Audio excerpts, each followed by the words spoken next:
오늘 우리에게 주신 하나님 말씀은 역대하 25장 2절 말씀과 요한복음 13장 1절 말씀입니다. 우리 살아계신 하나님의 말씀 한 목소리 합독합니다. 아마샤가 여호와께서 보시기에 정직하게 행하기는 하였으나 온전한 마음으로 행하지 아니하였더라. 유월절 전에 예수께서 자기가 세상을 떠나 아버지께로 돌아가실 때가 이른 줄 아시고 세상에 있는 자기 사람들을 사랑하시되 끝까지 사랑하시느니라. 아멘. 여러분, 계시록의 7교회 중에서 하나님이 가장 먼저 언급한 교회가 어디죠? 에베소 교회지요. 그런데 하나님이 무엇을 책망하셨습니까? 너희가 처음 사랑을 버렸다. 어디서 떨어졌는지를 생각하고 회개하여 처음 행위를 가져라. 하나님을 향한 사랑이 변질될 때 하나님을 향한 행위가 변질됨을 말씀하고 있습니다. 성령 시대, 우리는 지금 성령 시대를 살고 있어요. 성령 행전을 써내려가는 교회가 바로 나라는 교회입니다. 그렇죠? 내가 교회입니다. 하나님은 교인이 아니라 교회가 되라 하십니다. 하나님은 건물이 되지 말고 그리스도의 핏값으로 산 성전임을 알고 예수님을 사랑하라 하십니다. 마태복음 24장 12절에서 13절 보세요. 재난의 시작에 대해서 말씀하면서 불법이 성함으로 많은 사람의 사랑이 식어지는데 그러나 끝까지 견디는 자는 구원을 얻으리라, 이렇게 분명히 말씀하셨어요. 불법이 성함으로, 불법이라고 하는 건 뭐냐면 여러분, 여기서는 하나님의 법을 깨닫기를 거부하는 삶의 모든 방식들, 모든 것들, 그게 바로 불법이에요. 교만, 자고함, 미기심, 만몬을 숭상하는 탐심, 가식, 거짓, 모든 것들 다. 그런데 이것들이 성행한다잖아요, 마지막 때가 되면. 그래서 하나님을 향한 사랑이 식어진다는 말입니다. 하나님은 사랑이시라. 우리가 요한일서 4장 16절에서 뭐라고 하냐, 하나님은 사랑이시라. 그러니까 마지막 때인 지금 이 시대는요, 하나님을 향한 사랑이 먼저 식어지게 우는 사자와 같이 우리를 요리하고 삼키려 악한 영들이 여러분 역사합니다. 왜냐하면 하나님이 사랑의 본체이시기 때문에 하나님을 향한 사랑이 식어지면서 모든 삶의 무게와 중심과 그 축이 무너지기 때문이에요. 그래서 끝까지라고 하나님께서 말씀하신 거예요. 거의가 아니라 뭐라고 그랬어요? 끝까지. 자, 끝까지 견디는 자는 그랬잖아요. 견디는이라고 하면 이게 원어에 무슨 뜻이냐면 뭐뭐 아래에 머무르다, 뭐뭐 밑에 거하다는 뜻이에요. 그러니까 끝까지 그리스도 안에, 그리스도의 통치 안에 거하면, 이런 말이에요. 구원을 얻으리라. 여러분, 구원을 얻으리라, 이 말은 두 가지 의미로 봐야 돼요. 그러니까 종말론적으로 최후의 날에만 이루어지는 그 구원이 아니라 날마다 우리가 살아가는 삶의 현실적인 구원이 이루어진다는 말이에요. 왜냐하면 성도의 삶이란 예수님의 은혜로 시작된 그 구원이 일상이라는, 자, 우리들의 일상이라는 그 광야교회의 삶의 과정을 통과해서 완성으로 향하는 모든 여정이기 때문이에요. 그래서 바로 오늘 여러 가지 유혹들을 이겨내고 뜨거운 사랑의 열정으로 우리가 살아가는 것이 바로 구원받은 자의 삶이라고 할 수 있습니다. 자, 디모데후서 3장 1절에서 5절 말씀, 하나님께서 말씀에 이렇게 분명히 말씀하셨어요. 함께 합독합니다. 마지막 날에 많은 고난이 있다는 것을 기억하십시오. 있는 사람들이 자기 자신과 돈만 사랑하며 내고 교만하며 다른 사람들을 에게 순종하지 않을 것입니다.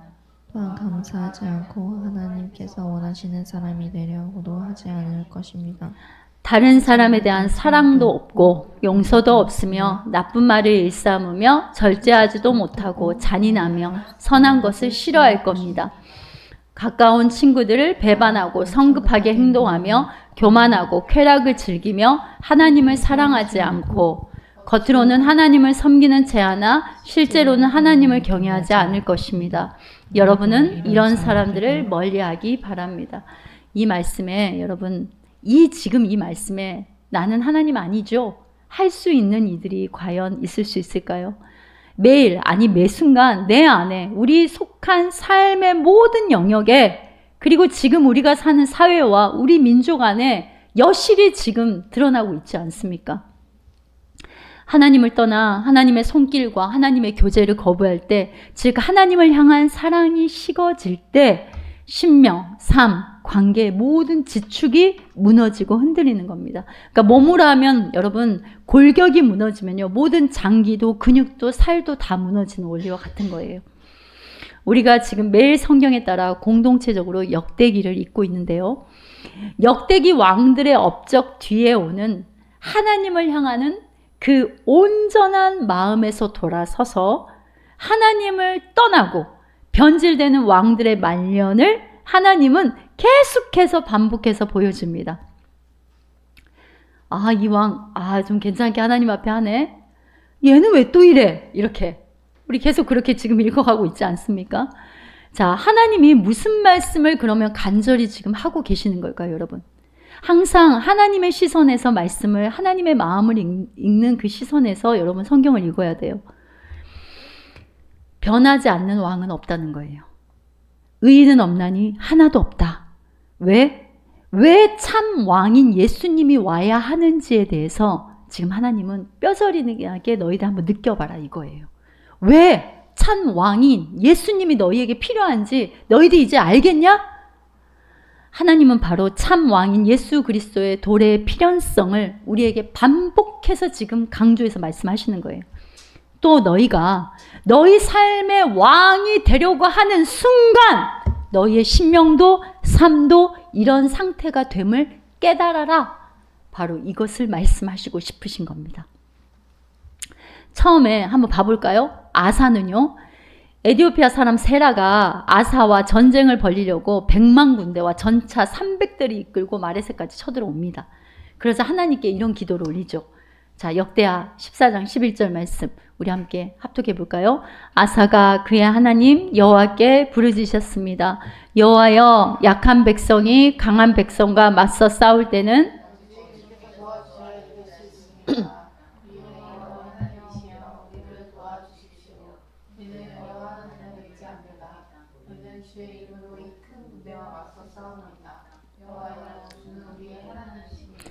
아무도 주와 싸워서 이기지 못하도록 해 주십시오. 이렇게 기도를 했단 말이에요.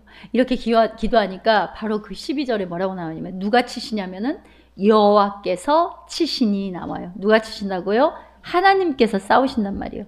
그러니까 하나님께서 치시니까 죽은 자가 얼마나 많았던지 이 에디오피아 사람들은 하나님에 대한 두려움으로 안절부절 못하고 막 떨고요. 전의를 완전히 상실합니다. 그리고 패해서 결국은 승리를 아사에게 하나님께서 안겨주시죠. 그때 이제 오빗의 아들 아사라가 하나님의 영에 감동하여서 아사를 맞이하면서 이런 말씀을 전해요. 하나님의 말씀을. 아사 왕이여, 잘 들으시오. 유다와 베냐민도 잘 들어라.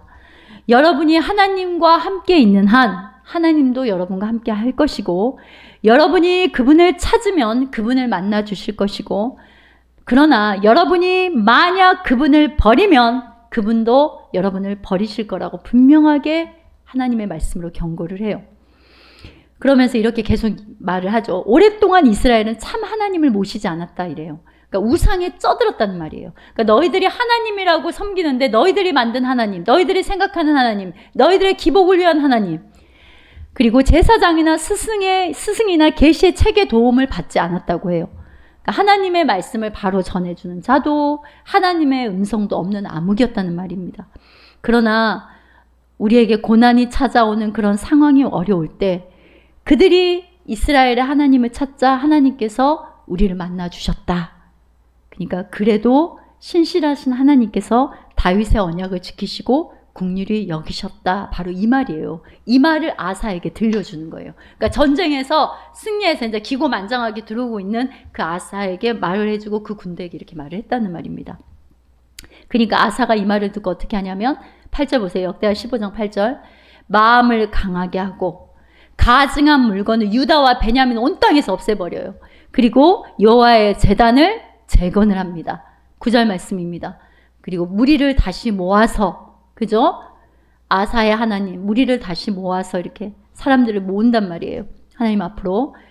그러니까 어떻게 하냐면 이스라엘의 사람들이 아사의 하나님 여호와께서 그와 함께 하심을 보고 아사에게로 돌아오는 자가 많았습니다. 그러니까 아사와 하나님이 함께 하심을 보고 하나님 앞에, 그러니까 아사 앞에 돌아오는 자가 이렇게 많았다는 말이에요. 이렇게 아사는 나라를 깨끗하게 정화를 시킵니다. 그래서 하나님께서 안팎으로 평화도 주셔요. 심지어는 자신의 어머니 마아가가요, 음란한 여신 아세라 목상을 만들자 대비의 자리를 폐위시켜버려요. 그러니까 어머니를 아예 쫓아내버리고 그 목상을 허물어 부셔뜨려가지고 기드온 골짜기에서 다 불태워버립니다. 여러분 이게 쉬운 것 같아요? 어머니를 폐위시키고 그렇게 할 수, 이 정도로 하나님을 경외했다는 말이에요. 초창기에는. 자, 역대하 15장 17절 말씀에 이렇게 나오잖아요. 아사의 마음이 일평생 뭐하였더라? 온전하였더라. 그러니까 처음에는 그 하나님의 선한 뜻과 바른 마음으로 하나님께 집중을 했다는 말이에요. 어느 정도냐면 18절 보세요. 아버지가 구별한 물건도 있지만 뭐한 물건? 자기가 구별한 물건을 하나님 전에 드렸다라잖아요. 그러니까 무슨 말이에요? 아버지의 신앙 고백이 아니라 자신이 하나님 앞에 신앙 고백을 하는 바로 그런 신앙이었다는 말입니다. 근데 이때부터 아사왕 이제 35년까지 전쟁이 없고 평안해요. 근데 여러분 뭔가 불안하죠? 왜 35년이라고만 딱 말을 했을까요? 아니나 다를까 역대하 16장 1절 보세요. 아사왕 제36년에 이렇게 시작이 돼요. 역대하 16장이. 자, 이스라엘 왕 바아사가 쳐들어오니까 아사가 이전에 하나님 앞에 자 어떻게 했습니까? 먼저만 기도를 했잖아요. 그죠? 기도를 했는데 그런 행동을 보이지 않아요. 이상해요. 아사가 하나님의 성전과 왕궁의 모든 보물 보관소에 있던 것들을 갖다가 은과 금을 다 꺼내가지고 아람 왕 베나단에게 보내면서 뭐라고 하냐면 나의 아버지와 당신의 아버지와 조약을 맺은 것처럼 우리도 조약을 맺읍시다. 응? 내가 이 은금으로 당신에게 성의를 표하니까 이스라엘 왕 바아사와 맺은 조약을 깨뜨리고 그가 더 이상 우리에게 쳐들어오지 못하게 우리를 도와달라고 이렇게 말을 해요. 누구에게 갑니까? 사람을 의지했어요. 그죠? 사람 앞에 조아렸어요. 이런 일이 있은 후에 회개할 기회를 주시는 좋으신 하나님이 선견자 하나니를 유다왕 아사에게 보내요. 왜 하나님을 의지하지 않습니까? 이렇게 책망의 말씀을 전하니까 16장 10절 보세요. 함께 합독해 볼까요? 아사가 노하여 선견자를 옥에 가두었더니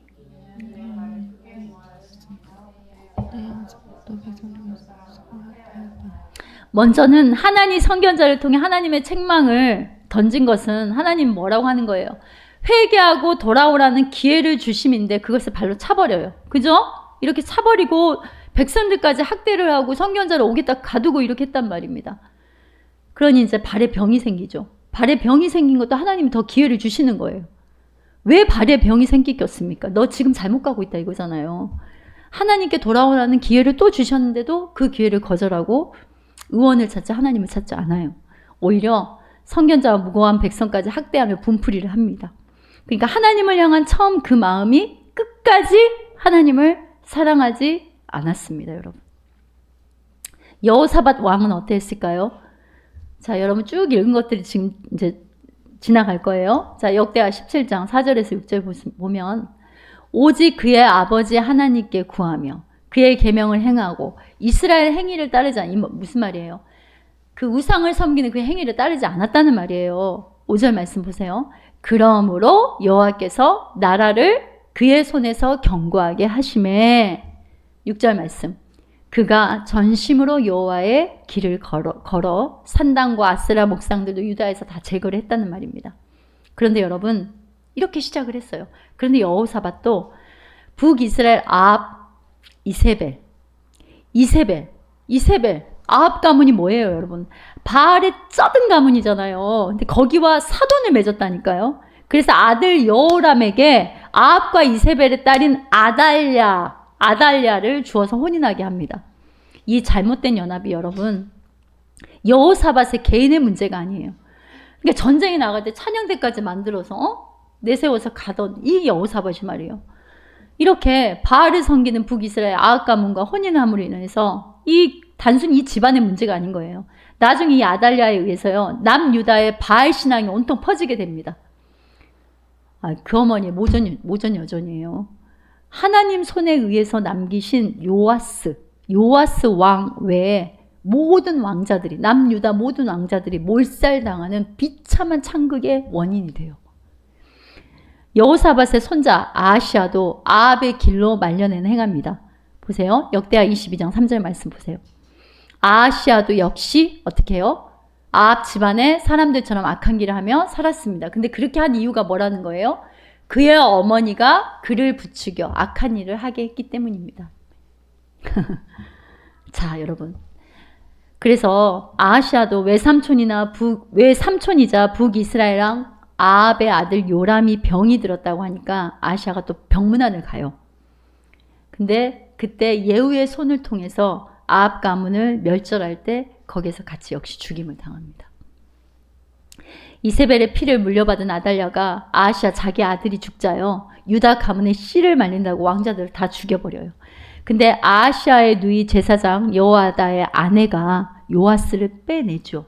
그리고 6년을 하나님의 전에서 몰래 키웁니다.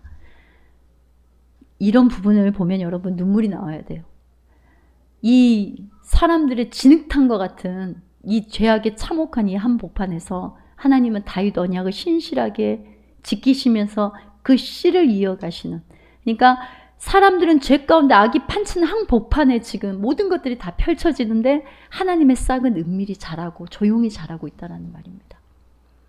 포기하지 않으시는, 신실하게 그 언약을 지키시는 하나님의 여러분 그 모습을 우리가 볼 수 있어야 돼요. 그러나 이렇게 구사일생으로 산 요아스도요, 제사장 여호야다가 죽자 모든 것이 무너집니다. 자, 역대하 24장 17절에 18절 우리 함께 한 목소리를 합독해 볼까요? 여호야다가 죽은 뒤에 요아스 왕의 백성들의 말을 들었습니다.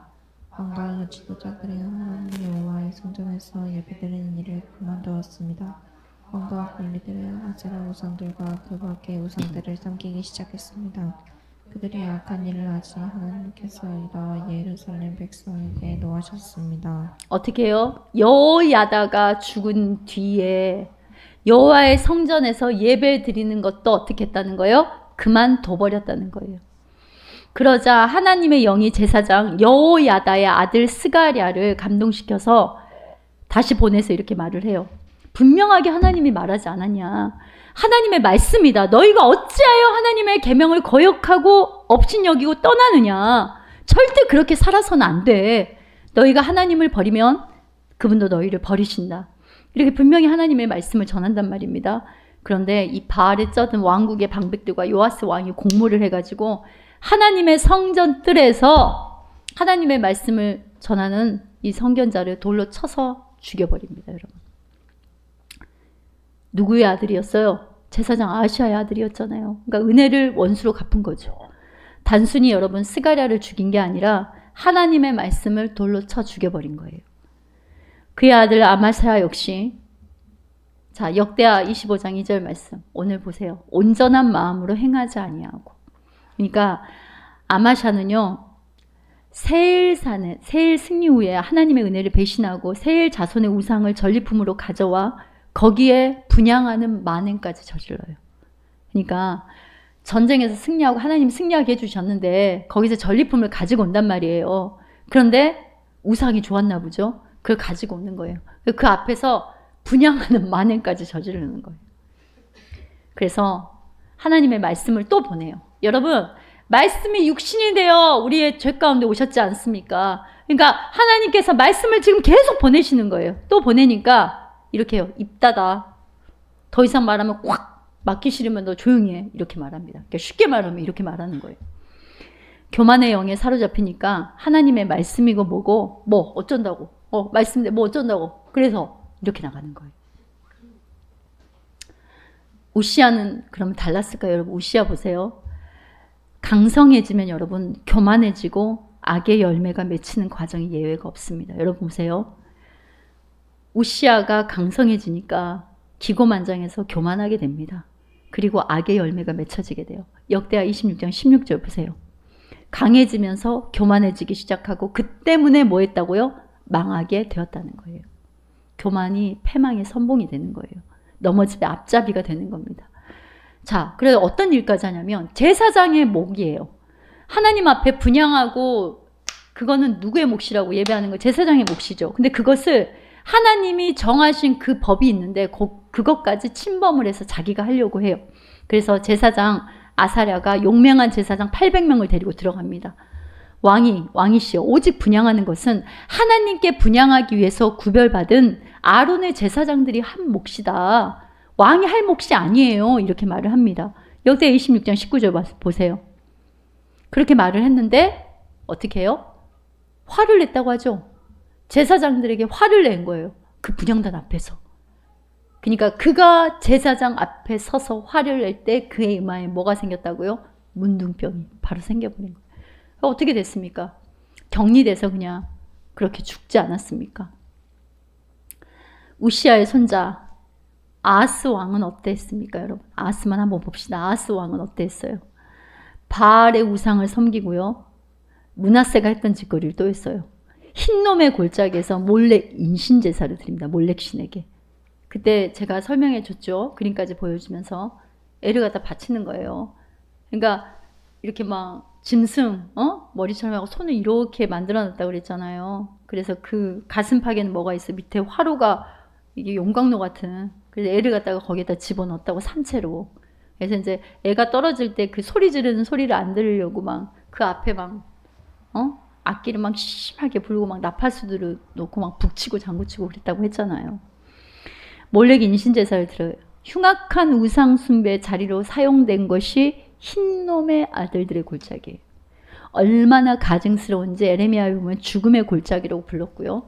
예수님 시대에는요. 지옥을 바로 흰놈의 골짜기 같은 곳이라고 했어요. 왜냐하면 히브리어 흰놈을요. 헬라어로 표기하면 게헨나예요. 지옥을 의미합니다. 여러분. 지옥. 자, 이 모든 왕들의 처음과 말년을 통해 드러난 공통점이 여러분 보이십니까? 보이세요? 하나님을 전심으로 사랑하고 경외할 때 하나님께서 친히 주시는 평안이 있어요. 그리고 두 번째는 그러나 하나님을 만홀히 여기고 거역할 때 하나님이 대적을 친히 일으키시고 보내십니다. 그리고 세 번째는 하나님을 배반하면요. 가장 가까운 신복들 그 사람들에 의해서 배반을 당해서 죽게 돼요. 이게 여러분 계속 읽어보면 공통적으로 나옵니다. 그러나 또 한 가지 우리가 가슴으로 깨달아야 하는 것은 끝까지 말씀을 보내세요. 끝까지 회개할 기회를 주시는 끝까지 사랑하시는 하나님의 마음을 우리가 볼 수 있어야 합니다. 하나님은 끝까지 말씀을 주세요. 이 말은 끝까지 기회를 주시고 끝까지 사랑하신다는 겁니다. 하나님이 싫어하고 악하다고 하는 일만 골라서 행한 아하스의 악한 행위로 말미암아서요.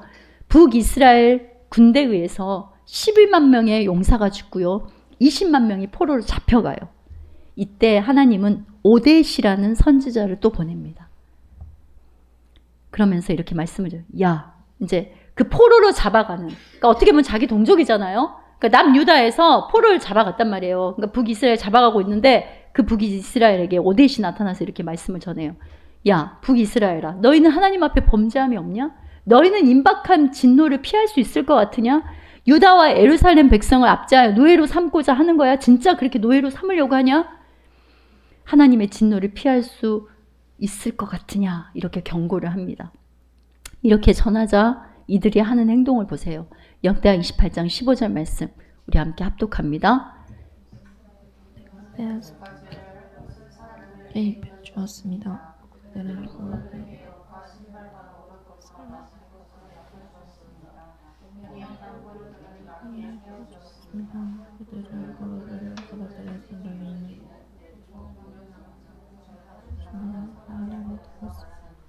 여러분,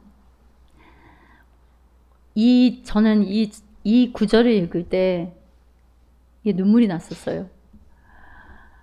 저 장면이요. 이제 좀 이따 제가 설명을 드릴 텐데 오뎃이라는 뜻이 뭔지 압니까? 오뎃이라는 선지자를 보내니까 북이스라엘이 포로로 끌고 가다가 깨닫고 어떻게 했어요?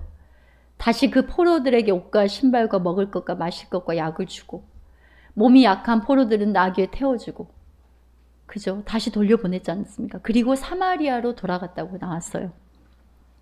오뎃은 여러분 무슨 뜻이냐면 원상태로 복귀시키는 사람, 부흥시키는 사람, 하나님 말씀을 가져온 선지자 한 사람으로 말미암아 남유다가 포로에서 풀려나게 됩니다.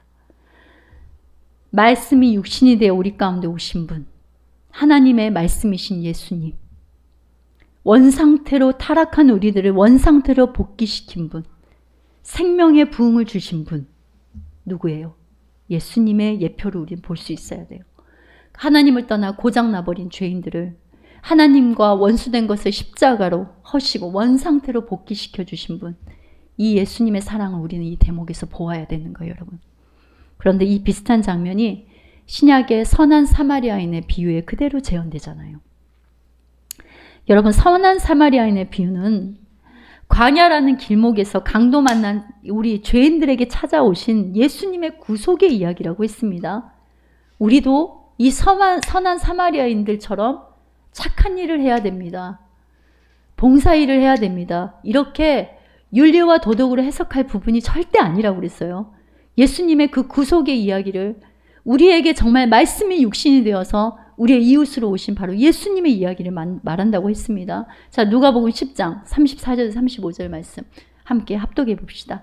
그래서 그 사람에게로 가서 그의 상처에 올리브 기름과 포도주를 붓고 붕대로 감쌌다. 그리고 그를 자기의 짐승에 태우고 영안으로 데려가서 그를 정하고 다음날 그는 문을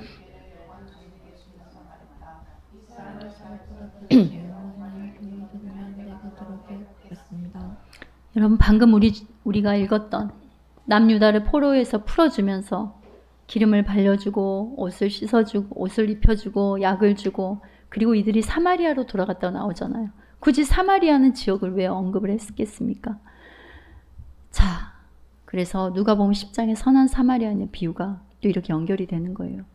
여러분, 중요한 건요, 사마리아인이 자신이 할 수 있는 모든 것들을 다 해줬어요. 이 강도 만난 자에게. 기름 발라줬죠. 포도주 천으로 싸매주죠. 탈 짐승에 태웠잖아요. 아까 몸이 약한 자는 어떻게 한다고 그랬어요? 나귀에 태워갔다고 그랬잖아요. 시간도 그냥 여관에 갖다 씩 넣어주고 한 게 아니라 또 하룻밤 묵고 시간도 같이 함께 해주고, 예수님이 우리에게 오셔서 우리와 함께 그 시간을 성육신을 함께 하셨지 않습니까? 그리고 자신의 모든 소유를 다 사용해서 보살피고 심지어는 돌아갈 때 올 때 것까지 다 주고 가잖아요. 여관에 누워있는 강도 만난 자에 아무것도 할 수가 없어요. 심지어는 이 사람은 옷도 없어요. 그러니까 여관비도 내지 못해요. 그러니까 당시에 대체로 평판이 좋지 않은 여관 주인들은 어떻게 했냐면 여관비를 못 내고 이러잖아요. 그럼 노예로 팔아버렸단 말이에요. 그럴 여지가 충분해요. 그런데 내가 돌아올 때까지 그 모든 값도 다 지불했다는 말이에요. 예수님 우리에게 다시 오신다고 했잖아요. 그리고 십자가에서 우리의 모든 죄의 값을 다, 과거도 현재도 미래의 모든 죄값을 다 단번에 해결하시지 않았습니까? 아멘이시죠, 여러분? 일부가 아닌 전부로, 단회성이 아닌 늘 우리를 사랑하시고 하나님을 영화롭게 하고 그분의 영광이 되는 삶으로 끝까지 우리를 인도하시는 하나님의 마음을 여러분 알 수가 있습니다. 그래서 요한복음 13장 1절 말씀 뭐라고 나오냐면, 보세요. 예수님께서 자신이 이 세상을 떠나 아버지께로 돌아갈 때가 왔다는 것을 아시고 예수님께서는 세상에 있는 자기 사람들을 사랑하시듯 어떻게 사랑했다고요? 끝까지 사랑하셨습니다. 여러분, 우리가 예수님을 끝까지 사랑할 수 있는 그런 의와 힘이 우리에게는 없어요. 예수님이 우리를 끝까지 사랑하시기에, 우리에게 또 그 반응을 이끌어내시기에 우리가 오늘도 하나님의 그 사랑을 찬양하고 예배하는 것입니다. 여러분, 이렇게 끝까지 사랑하셨다 하고 나서 바로 연결되는 장면이 바로 세족식인 거예요, 여러분. 시몬 베드로가 예수님 어찌 주님께서 내 발을 씻기십니까? 안 됩니다. 그랬더니 이미 목욕한 사람은, 그러니까 예수 피로 모든 죄가 사해진 사람은 발을 씻겨주는 사랑을 받으면 된다라고 하는 거예요. 세족식, 이 발을 씻겨주는 세족식은 오늘 날마다 예배 자리에 여러분을 부르셔서 끝까지 하나님이 택한 자녀를 사랑하심을 하나님께서 나타내 보이시잖아요. 한 주간 이리저리 찢겨나서 상처난 발, 이것저것 오물이 묻어있는 발, 때로는 헛디뎌서 부은 발이기도 하고요. 너무 더러워서 내어놓기가 부끄러운 발, 무좀, 영적인 무좀과 떼꼽이 가득 끼어있는 발. 그래도 예수님의 십자가 사랑의 보혈의 목욕을 우리가 받았기에 이 죄인의 발을 그래도 씻어줄 수 있는 분은 예수님밖에 없기에 영혼의 때, 영혼의 무좀, 이 부스럼 상처, 비록 부끄럽지만 그냥 있는 그대로 오늘도 우리는 하나님 앞에 내어놓는 겁니다. 오늘도 말씀으로 찾아오셔서 옷과 신발과 먹을 것과 마실 것과 약을 주시는 분, 그분은 예수님, 살아계신 하나님, 진리의 영이신 보혜사 성령 하나님입니다, 여러분. 이렇게 우리를 끝까지 사랑하시는 하나님이 우리에게 원하시는 것이 무엇일까요, 여러분? 바로 그분을 사랑하는 마음이에요. 아까 우리 미가 6장 8절 말씀, 우리가 그것으로 만든 찬양을 부르지 않았겠습니까? 하나님이 우리에게 원하시는 것은 하나님을 사랑하는 마음. 이 마음을 하나님은 성경 곳곳에서 줄기차게 외치고 계세요. 자, 신명기 6장 5절 보세요. 너는 마음을 다하고 뜻을 다하고 힘을 다하여 내 하나님 여호와를 뭐해라? 사랑하라. 호세아 6장 6절입니다. 함께 합독해 볼까요? 내가 바라는 것은 제사가 아니라 진실한 사랑이며 태워드리는 제사인 번제가 아니라 하나님을 아는 지식이다. 야, 진실한 사랑이야. 너희가 나를 아는 거야. 그리고 미가 6장 8절 함께 합니다. 사람아, 그분이 내게 말씀하셨다. 무엇이 선하며 여호와께서 너희에게 요구하신 것이 무엇이냐? 그것은 의를 행하고 인자를 사랑하며 너희 하나님과 함께 겸손히 행하는 것이 아니냐. 이게 하나님이 우리에게 원하시는 거라고요, 여러분. 마음이 빠진 것, 사랑이 빠진 것은 여러분 울리는 꽹과리와 같다고 그랬잖아요, 여러분. 사랑이 빠지면 아무것도 아닌 거예요. 아무리 화려한 것도, 아무리 특심의 헌신이라 할지라도. 그래서 하나님이 일찍이 우리에게 하나님 말씀을 먹는 법을 이스라엘 백성들에게 만나를 주시며 가르쳐 주셨어요. 하나님이 말씀하시는 만나 먹는 법을 거부하니까 변함없이 끝까지 사랑하시는 하나님의 그 신실하심 우리가 못 느끼는 거예요, 여러분. 자, 지금도 잘 들어야 돼요. 하나님을 향해 서운하고 원망하는 이런 사단의 이간질에 속아서 우리 안에 하나님을 향한 사랑이 식어지는 거예요. 하나님이 만나를 어떻게 먹으라고 했는지 그것을 우리가 다시 봐야 돼요. 자, 출애굽기 16장에 보면은 광야에서 만나 먹는 법이 상세하게 나옵니다. 우리가 광야 교회를 사는 거는 하나님의 말씀을 먹는 거라고 그랬죠. 말씀을 먹는 생활이라고 그랬죠. 만나를 먹는 생활이란 말입니다. 근데 이 하나님의 말씀 만나 입에는 다나 배에는 써요. 무슨 말이야? 말씀을 들을 때는 은혜가 돼요.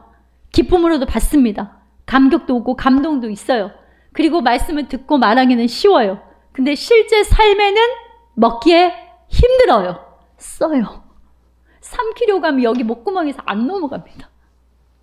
이스라엘 백성들이 쓴물을 못 먹어서 원망하던 모습과 같습니다. 나뭇가지를 던지니까 그 쓴물이 단물이 돼요. 먹게 되잖아요. 그러니까 쓴물이 단물이 되는 거는 바로 던져진 나뭇가지, 예수님의 십자가 죽음이 우리를 단물로 만드신 거예요. 그러기에 쓴물 인생이 단물 인생이 되었다고 한다는 이 말은요, 우리는 지금 쓴물에서 단물 인생으로 예수 그리스도로 변화되고 구원받았습니다. 아멘이시죠, 여러분? 아멘을 크게 자, 그러니까 내가 죽어야, 이 말은 무슨 말이냐면 내가 죽어야 말씀이 먹어지는 원리를 예수님의 DNA로 우리 안에 심어 놓았다는 것과 동일한 말씀인 거예요. 그러니까 이 쓴 말씀이 먹어지는 거는 내 자존심이 죽어야 되는 거예요. 내 생각이 죽어야지 이게 먹어지는 거예요. 그래서 쓴 거예요. 내 자존심이 살아있으면 여러분, 나는 날마다 죽노라가 안 되면 먹기 힘든 말씀이 바로 곧 우리의 일상인 거예요. 그러나 우리 일상에 하나님의 말씀이 어떻게 옵니까? 여러분, 일상의 말씀 만나고 어떻게 오던가요? 달게 와요? 쓴 게 더 많아요. 자, 오늘 말씀에서 사랑하라. 오늘 끝까지 사랑이잖아요. 하나님을 사랑합시다. 그 사랑에서 모든 것이 출발합니다. 그러면 저 이제 예배 끝나고 저 교회 문을 나가고 집에 가서 다 문을 열면 도저히 사랑할 수 없을 것 같은 원수덩이가 또 이렇게 딱 앉아있기도 하고요. 항상 미워할 일만 생기기도 해요. 반대가 됩니다. 반대가. 그러니까 원수를 위해 기도하라고 하면 기도하지 않을 일만 생겨요. 하나님, 난 도저히 기도 못하겠어요. 난 도저히 지금 이 마음으로 도저히 기도가 안 됩니다. 이런 상황들이 펼쳐진다는 말이에요. 그래서 예수님이 뭐라 했어요? 이방인들도 사랑할 수 있다면 사랑해라. 그러니까 사랑할 일만 나타나서 사랑할 수 있다면 그렇게 하면 이방인들과 뭐가 다르냐. 오죽 하면 이렇게 말씀했겠습니까, 여러분? 만나 역시 삶으로 일상으로 먹는 말씀이에요. 만나가 하루 분량이라 함은 부족함이 없다는 소리예요. 오늘의 일상은 먹을 수 있는 하나님의 은혜다. 이 말과 동일합니다. 보세요. 만나가 하루 분량이라고 하는 것은 부족함이 없다는 거예요. 그러니까 오늘 일상은 우리가 먹을 수 있는 하나님의 말씀이라는 거예요. 자, 출애굽기 16장 18절 보세요. 사람마다 자기가 거둔 것을 달아보니까 많이 거둔 사람도 남지 않고 적게 거둔 사람도 모자라지 않았다 그랬죠. 사람마다 각기 필요한 만큼 거뒀다는 거예요. 그러니까 하나님의 말씀은 하나님이 주셨기에 오늘 일상에 주시는 만나, 하나님의 말씀뿐만 아니라 여러분 일상에서 일어나서 여러분에게 다가오는 모든 것들은 뭐라고요? 하나님의 말씀이란 말입니다. 만나란 말입니다. 그 일상에 주시는 만나는 여러분이 먹을 수 있는 능력을 이미 주시고 주시는 거예요. 감당할 수 있는 시험만 주시는 겁니다.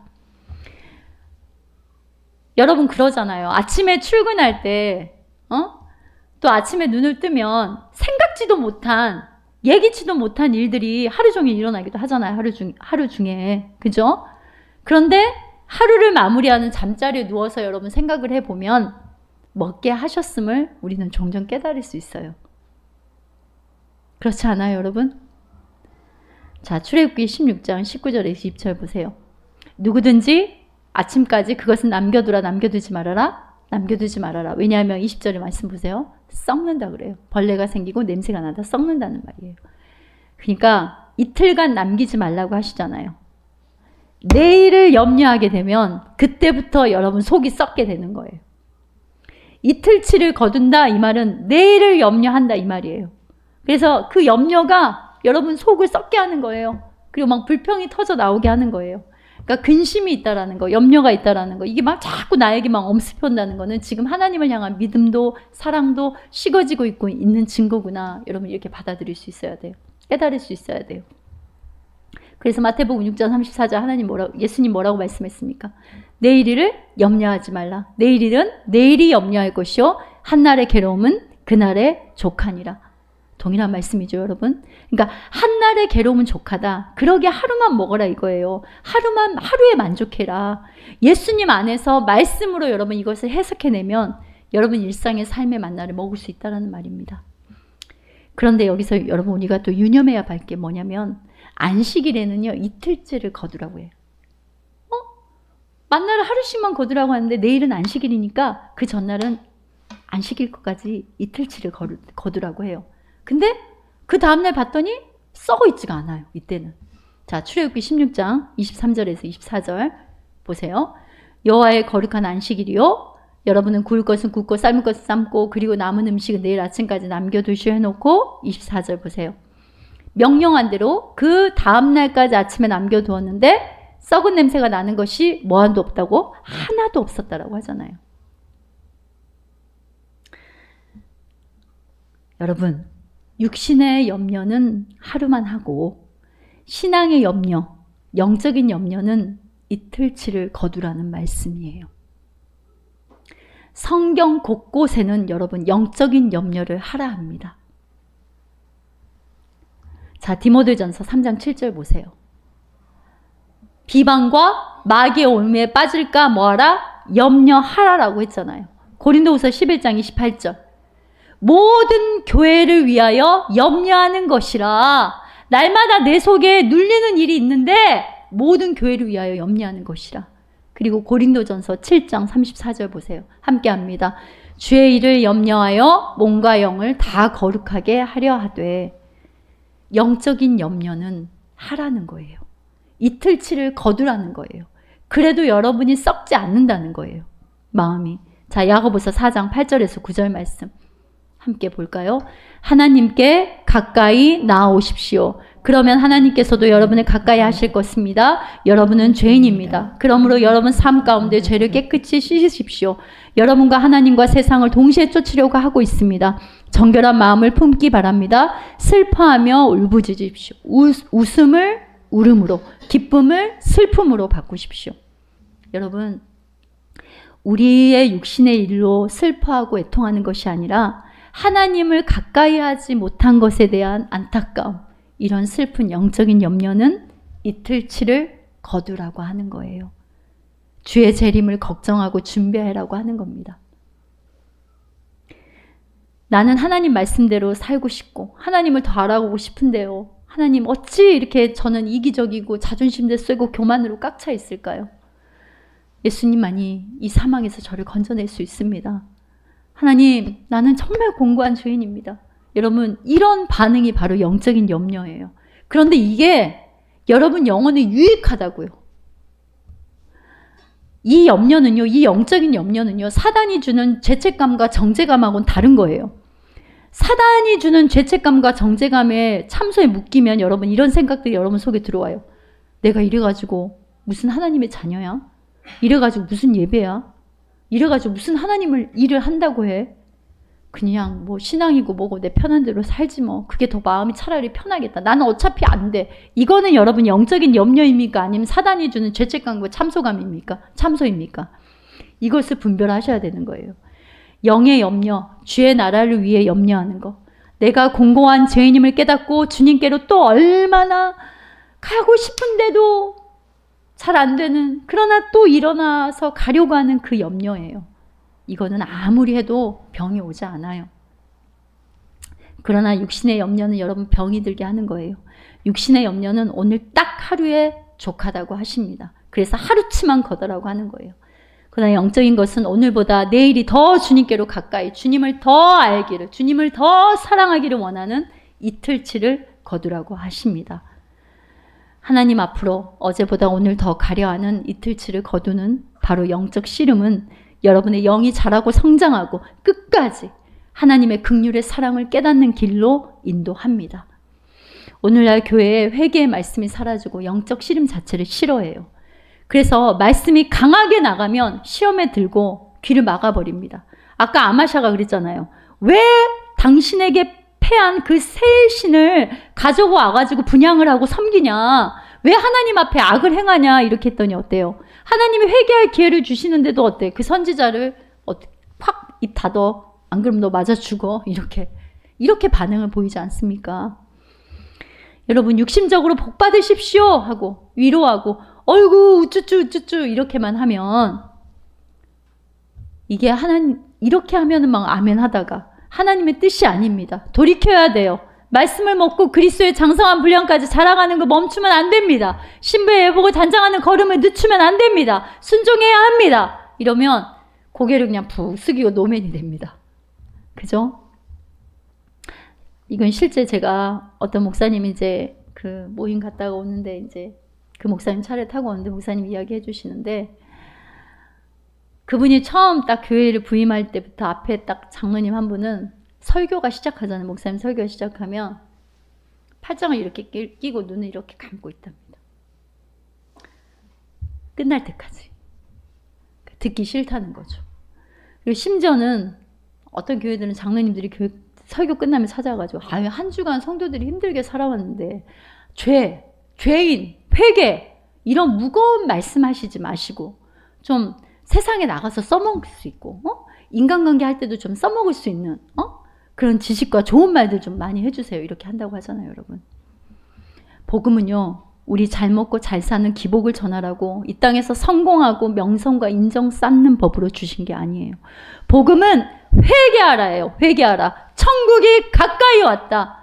회개하라예요. 너희가 죄인임을 깨달아라. 그러나 그럼에도 불구하고 예수 그리스도가 어떻게 구원하시고 사랑하시는지 알고 모든 죄와 사망에서 구원하신 예수로 사는 삶을 누리고 따라라. 바로 이것이 복음이 말하는 거예요. 성경 66권 순서를 한번 보세요, 여러분. 구약을 통해 인간이 얼마나 악하고 참 왕, 구원자 없이는 답이 없다라는 것을 우리가 지금 너무 적나라하게 역대기를 통해서 보고 있지 않습니까? 한편에 무슨 막장 드라마를 보는 것 같잖아요. 그리고 쭉 가다 보면 복음서가 나오죠. 복음서는 뭘 말해요? 그럼에도 불구하고 하나님이 말씀이 육신이 되어 이 땅에 인간의 몸을 입고 성육신이 하셨다. 예수님만이 길과 진리와 생명이다. 예수님을 믿어라. 예수님만이 복음이다라고 말씀을 하고 나서 사도들의 서신서를 한번 보세요. 예수의 사랑과 구원을 알고 실제 일상을 자신들의 삶에서 하나님이 주신 만나를 어떻게 먹고 누렸는지 바로 이게 말하는 게 복음이라는 말입니다, 여러분. 그래서 쓴 말씀을 먹어야 여러분이 삶의 쓴 물을 예수님으로 먹을 수가 있는 거예요. 그냥 자기가 육신이 원하는 대로, 자기가 생각이 원하는 대로 그냥 사는데도 예수만 믿으면 대박 천국 갑니다! 이렇게 그냥 예배 안 드리고 그냥 놀러 다니고 예수만 믿어도 그냥 천국 땡이에요! 이렇게 전하는 거는 하나님이 원하시는 말씀이 아니지 않습니까, 여러분? 영적으로 이틀치를 거두라 하십니다. 영적인 염려와 갈등은 해도 우리를 살리는 겁니다. 하나님이 우리를 얼마나 끝까지 사랑하시는지 다시 깊이 깨달읍시다. 그리고 그 사랑이 예수님의 십자가와 부활로 나타났고 내가 너희를 고아와 같이 내버려 두지 않겠다. 끝까지 사랑하시는 그 임마누엘의 그 은혜가 오늘 우리에게 임했음을 다시 한번 깨닫고 순전한 마음으로, 온전한 마음으로 끝까지 예수님을 사랑하는 마음 달라고 우리 그렇게 기도하며 나아갑시다. 그래서 제가 이번 주 참 많이 불렀던 찬양이 내 구주 예수를 더욱 사랑, 우리가 아까 예배 이제 처음 시작할 때 부르지 않았습니까? 그 찬양을 많이 불렀어요, 여러분. 여러분에게 하나님이 원하시는 하나님의 뜻과 마음은 바로 이거예요. 우리 다시 한번 말씀 세 구절 합독하고 하나님의 말씀을 마치도록 하겠습니다. 함께 합니다. 너는 마음을 다하고 뜻을 다하고 힘을 다하여 내 하나님 여호와를 사랑하라. 내가 바라는 것은 제사가 아니라 진실한 사랑이며 태워드리는 제사인 번제가 아니라 하나님을 아는 지식이다. 사람아, 그분이 내게 말씀하셨다. 무엇이 선하며 여호와께서 너희에게 요구하시는 것이 무엇이냐? 그것은 의를 행하고 인자를 사랑하며 너희 하나님과 함께 겸손히 행하는 것이 아니냐. 아멘. 끝까지 우리를 사랑하시는 그 하나님을 끝까지 사랑하는 힘과 능력과 성령 충만함을 달라고 한 주간 하나님 앞에 기도하시며 의지하며 나아가는 삶이 되시기를 주님의 이름으로 축원합니다.